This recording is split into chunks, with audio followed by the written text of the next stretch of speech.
नमस्ते। पुस्तक प्रभात में आपका स्वागत है। आज बातचीत करेंगे एक ऐसी महत्वपूर्ण पुस्तक के बारे में जो एक आत्मकथा है। यह आत्मकथा जीवन में पतन की पराकाष्ठा से लेकर के परिवर्तन से ऊंचाइयों की बुलंदियों को छूने की कहानी है।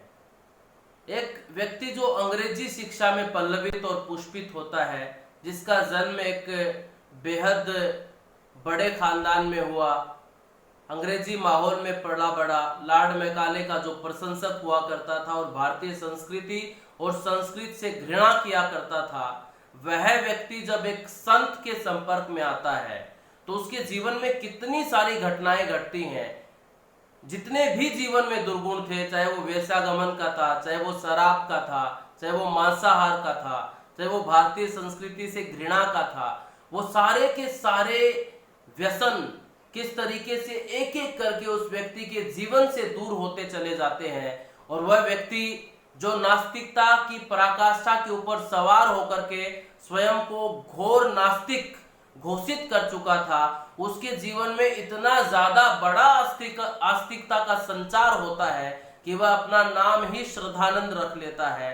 आप अपनी स्क्रीन पर जो पुस्तक देख रहे हैं, इसका नाम है कल्याण मार्ग का पथिक, और ये कहानी है हिंदुस्तान के एक ऐसे सन्यासी की जिसने शिक्षा के क्षेत्र में ऐसा काम किया कि उस समय में जब हिंदुस्तान में भारतीय संस्कृति और सभ्यता से जुड़ी हुई शिक्षा को पूरे तरीके से लॉर्ड मैकाले की नीतियों ने तहस नहस कर दिया था, उस समय अंग्रेजों की नाक के नीचे इस व्यक्ति ने 1902 में हरिद्वार में गुरुकुल कांगड़ी की स्थापना की। और भारत की आजादी में गुरुकुल कांगड़ी का बहुत बड़ा योगदान रहा, क्योंकि गुरुकुल कांगड़ी के स्नातकों ने भारत की आजादी में बढ़ चढ़ करके भाग लिया था। यानी कि आजादी के समय में, आजादी से कुछ समय पहले भारतीय संस्कृति और सभ्यता के पुनर्संस्थापक के रूप में जिनको समाज जानता है, स्वामी श्रद्धानंद की आत्मकथा है। स्त्रियों को जब पढ़ने का अधिकार नहीं था,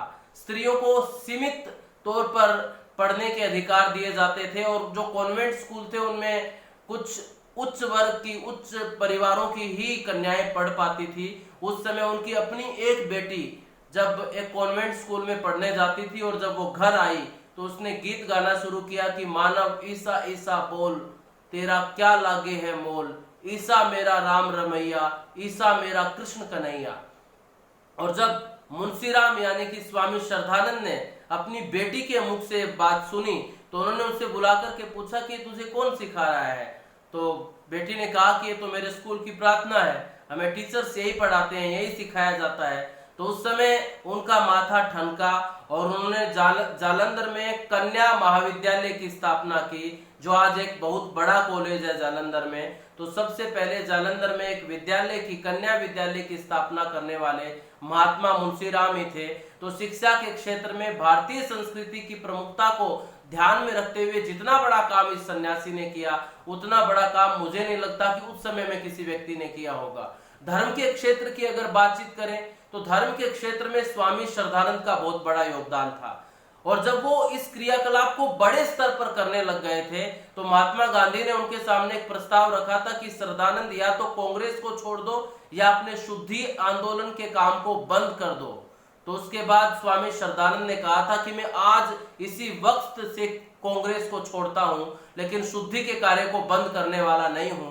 यानी कि मुगलों के द्वारा लाखों की तादाद में जो हिंदू भाई प्रलोभन देकर के मुस्लिम बना दिए गए थे, उनको दोबारा से हिंदू धर्म में लाने का श्रेय अगर किसी एक व्यक्ति को आजादी के समय में सबसे ज्यादा जाता है, आजादी से पहले अगर सबसे ज्यादा जाता है, तो उस व्यक्ति का नाम स्वामी श्रद्धानंद था, जिनकी आत्मकथा है। अगर राष्ट्र के क्षेत्र में उनके योगदान की बातचीत की जाए तो जिस समय जलियांवाला बाग कांड हुआ था, उस जलियांवाला बाग कांड में छोटे छोटे बच्चों को गोलियों से भून दिया गया था।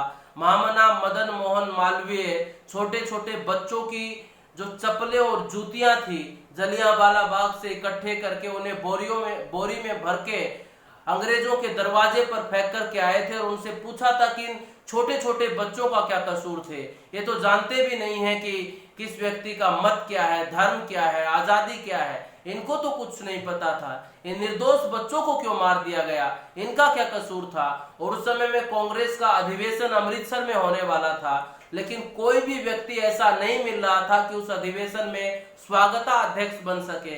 और उस समय अगर सभी की दृष्टि किसी एक व्यक्ति के ऊपर गई तो वो स्वामी श्रद्धानंद थे, जिन्होंने उस समय में भी स्वागताध्यक्ष बनना स्वीकार किया था। यानी कि वो नेताओं के नेता थे। कहीं पर भी अगर संगीने हैं तो वहां पर छाती स्वामी श्रद्धानंद की होती थी।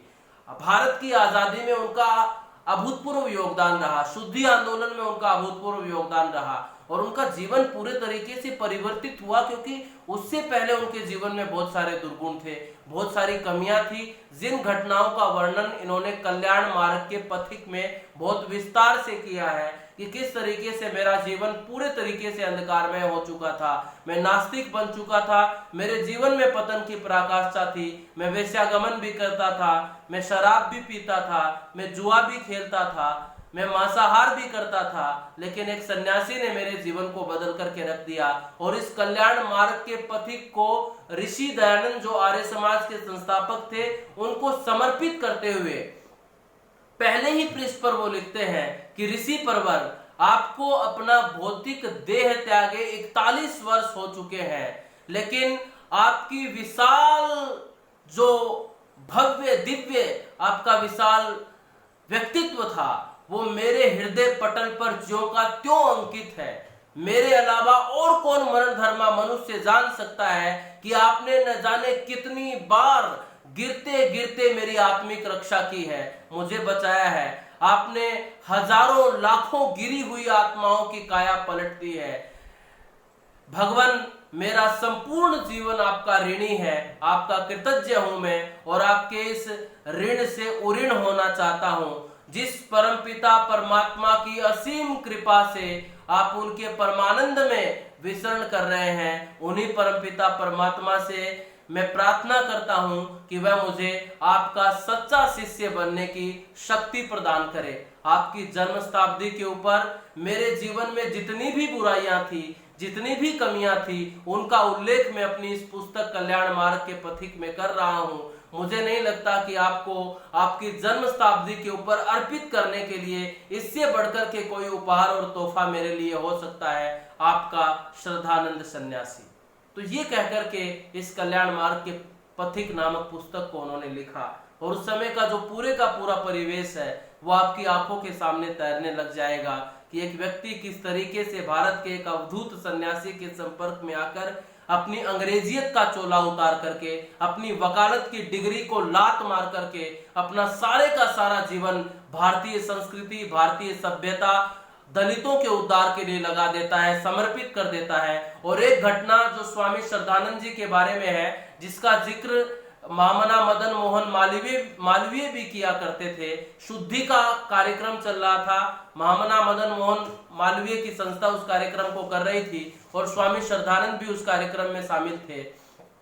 और उस समय जो मुसलमान थे और जो हिंदू बनने वाले मुसलमान थे, उनके सामने उन व्यक्तियों ने कहा कि देखो भाई, तुम हिंदू हो जाना, हमें उससे कोई आपत्ति नहीं है, लेकिन स्टेज के ऊपर जो व्यक्ति पगड़ी बांध करके टीका लगा करके बैठेगा, अगर वो तुम्हारे हाथ से पानी का गिलास पी ले तो तुम हिंदू हो जाना, फिर हम तुम्हें नहीं रोकेंगे। लेकिन अगर वो तुम्हारे हाथ से पानी का गिलास तक पीने के लिए तैयार नहीं है तो फिर तुम कहां जा रहे हो। अब इस घटना की जानकारी न तो स्वामी श्रद्धानंद को थी और न महामना मदन मोहन मालवीय को थी, लेकिन स्वामी श्रद्धानंद और महामना मदन मोहन मालवीय उस शुद्धि कार्यक्रम के स्टेज पर बैठे हुए थे। स्वामी श्रद्धानंद ने देखा कि भीड़ से एक व्यक्ति दूर से पानी का गिलास लेकर के स्टेज की तरफ बढ़ रहा है। वो स्थिति को भांप गए और धीरे से स्टेज से नीचे उतर करके आए और उस व्यक्ति को रोका और रोक करके पूछा कि भाई कहां जा रहे हो। उसने कहा कि साहब, हिंदू हो जाएंगे, लेकिन हमारी एक शर्त है कि स्टेज पर बैठा हुआ जो पगड़ी वाला टीका लगा करके बैठा हुआ जो ये व्यक्ति है, ये हमारे हाथ से एक पानी का गिलास पी ले, बस इतनी सी हमारी इच्छा है। महामना मदन मोहन मालवीय प्रोग्रेसिव सोच के व्यक्ति तो थे, लेकिन थे तो सनातनी, और सनातनी होने की वजह से उनकी विचारधारा भी थोड़ी सी पौराणिकता की थी। अब स्वामी श्रद्धानंद 1 मिनट में भाग गए कि यहाँ पर महामना मदन मोहन मालवीय के शुद्धि कार्यक्रम में एक बहुत बड़ी समस्या उत्पन्न हो सकती है। उन्होंने उस व्यक्ति से सवाल किया कि अच्छा भाई, मुझे एक बात बताओ कि हिंदू धर्म में सन्यासी बड़ा होता है या गृहस्थी? तो उस व्यक्ति ने कहा कि साहब, गृहस्थी नहीं, सन्यासी बड़ा होता है। तो उसके बाद स्वामी श्रद्धानंद ने कहा कि अगर ये पानी का गिलास मैं पी लूं तो, क्योंकि मैं तो एक सन्यासी हूं। तो उसके बाद उस व्यक्ति ने कहा कि इससे बढ़कर के और क्या हो सकता है। स्वामी श्रद्धानंद ने वो पानी का गिलास अपने हाथ में लिया और उसको गट गट करके पी गए। यानी कि उस शुद्धि सभा में एक जो बहुत बड़ी समस्या उत्पन्न हो सकती थी, उन्होंने उसको मिनटों में सोल्व कर दिया था। ऐसे थे स्वामी श्रद्धानंद। कहीं पर भी वो रुके नहीं, थके नहीं, अपना एक एक क्षण उन्होंने राष्ट्र के लिए अर्पित कर दिया। और जब आप कल्याण मार्ग का पथिक पढ़ेंगे श्रद्धा के साथ में, भाव के साथ में, एक तो इस पुस्तक में आपको निरंतरता मिलेगी, आप बोर नहीं होंगे इस पुस्तक को पढ़ते हुए। उसके बाद आपको इस बात का आभास होगा कि इस देश की परंपराओं को, इस देश की संस्कारों को, इस देश की सभ्यता को, इस देश की शिक्षा को जारी रखने के लिए कितने ज्यादा बलिदान देने पड़े हैं, किस किस तरीके से व्यक्तियों को अपने आप को राष्ट्ररूपी हवन कुंड में आहूत करना पड़ा है, उसका आभास आपको होगा। किस किस तरह की कठिनाइयां स्वामी श्रद्धानंद के सामने उनके जीवन में आई, किस किस तरीके से उनके जीवन में परिवर्तन आया। और इसी पुस्तक में एक घटना का वो वर्णन करते हैं कि मैं पूरे तरीके से नास्तिक हो चुका था और उस समय स्वामी दयानंद का आगमन बांसबरेली में हुआ था। मेरे पिताजी कोतवाल थे, उनकी ड्यूटी वहां पर लगी थी। और जब मेरे पिताजी ने ऋषि दयानंद को सुना, जब वो ईसाइयों के बारे में बोल रहे थे, मुसलमानों के बारे में बोल रहे थे, उनके मत में जो कमियां थी उनके ऊपर प्रहार कर रहे थे, तो मेरे पिताजी को विश्वास हो गया कि ये एकमात्र ऐसा साधु है जो मेरे नास्तिक बेटे को आस्तिक बना सकता है। मुंशीराम वर्णन करते हैं कि मेरे पिताजी ने घर आकर के मुझे कहा कि एक सन्यासी आए हैं जो यहाँ पर प्रवचन कर रहे हैं, जिनके प्रवचनों में सुरक्षा व्यवस्था को देखने की ड्यूटी मेरी लगी है। अगर तुम उनके प्रवचन को सुनो तो तुम्हारे जीवन में परिवर्तन आ सकता है। उस समय वो कहते हैं कि मेरे भीतर का जो अंग्रेजियत का एक अहंकार था वो फूट करके बाहर आया और मेरे मन में एक सवाल पैदा हुआ कि मैं अंग्रेजी पढ़ा लिखा व्यक्ति और 2 संस्कृत के शब्द जानने वाला साधु मुझ जैसे व्यक्ति को क्या ज्ञान देगा। लेकिन पिता के प्रति उनके मन में थोड़ी श्रद्धा बची थी, तो एक अपने प्रश्नों की लंबी सी लिस्ट बना करके और ऋषि दयानंद के सामने पहुंच गए थे उनके प्रवचन को सुनने के लिए। लेकिन वो कहते हैं कि जब मैं उस सभा में गया तो मैंने वहां पर बड़े बड़े पादरी, कलेक्टर और बड़े बड़े अंग्रेज अधिकारियों को बैठे हुए देखा। तो पहली श्रद्धा वहां पर ऑडियंस को देख करके उनके प्रति मेरे मन में पैदा हुई। और उसके बाद जब मैंने ऋषि दयानंद के प्रवचन को सुना तो मैं दंग रह गया कि मेरे पास जितने प्रश्नों की लिस्ट थी वो सारे के सारे प्रश्नों का समाधान हो गया था और उनका मेरे ऊपर जादू पूरे तरीके से चल चुका था। वो कहते हैं कि मैं प्रवचन में सबसे पहले आकर के बैठा करता था और सबसे अंत में उठ करके जाया करता था।